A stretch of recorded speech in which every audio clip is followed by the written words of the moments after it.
खुलुमबाय जेन बड' निउज चेनेलाव नोंथांमोनखौ गासैखौबो बरायबाय। नोंथांमोना भिडिअखौ फारियै जोबजासे नायलांदो। मोनसे गोनांथार खौरां 3 फेब्रुआरिनिफ्राय उन्दै बैसोआव जुलि लानाय रोजा रोजा सुबुंफोरखौ हमसिगोन। उन्दै बैसोआव जुलि जानाय लानायजों लोब्बा थानाय जायखिजाया सुबुंखौनो हमनाय जागोन। बे गोख्रों बाथ्राखौ बुंदों आसामनि गिबि मन्थ्रि डक्टर हिमन्त बिश्व शर्माया। फोरमायनाय बायदिब्ला आसामाव फैगौ 6-7 साननि गेजेरावनो गोबां रोजा रोजा उन्दै बैसोआव जुलि जानाय सुबुंफोरखौ गोख्रों हमनो बिथोन होदों आसामनि गिबि मन्थ्रिया।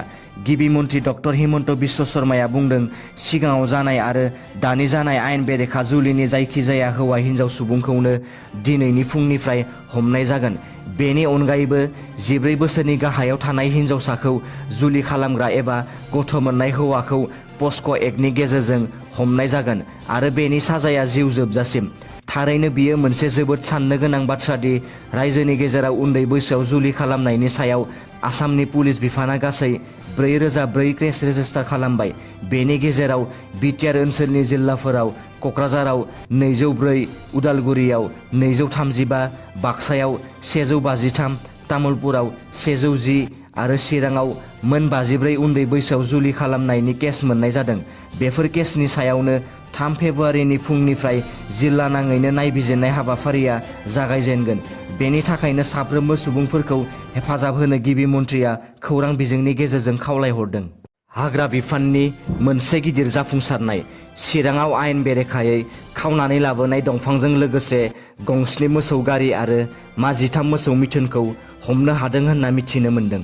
चिरां जिल्लानि रुनिकाटा फरेस्ट रेन्जनि सिङाव थानाय भारत-भुटान सिमानि रिपु रिजार्भ हाग्रा एबा साननैसो सिगां इभिक्सन खालामनाय उदालगुरि ओनसोलनि गामिनिफ्राय आयेन बेरेखायै खावनानै लाबोनाय गोबां बिबांनि दंफांफोरजों लोगोसे गंस्नि मोसौ गारि आरो 13 मोसौ मिथुनखौ हमनो हादों। हाग्रा बिफाननि मावफारिया फोरमायनाय बायदिब्ला चिरांनिफ्राय बोखांनो हानाय दंफांनि बेसेना खमैबो 20 लाख रांनि बांसिन जागोन।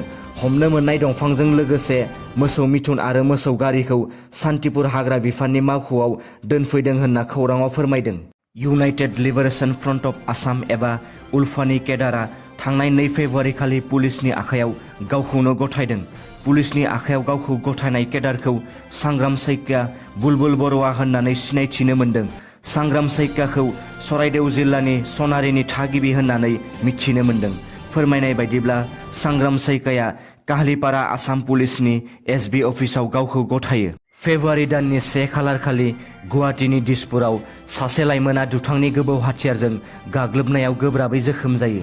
सुलुङा फोरमायनाय बायदिब्ला जोखोम जानाय लाइमोनखौ अभिजित सैक्या होननानै मिथिनो मोननाय जादों।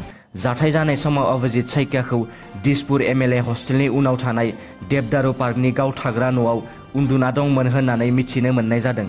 बे समावनो दुथाङा अभिजित सैक्याखौ गोबौ हाथियारजों उदै आरो आथिङाव सुदों, जायनि जाहोनाव गोबां थै गदोंमोन होननानै खौरां मोननाय जादों।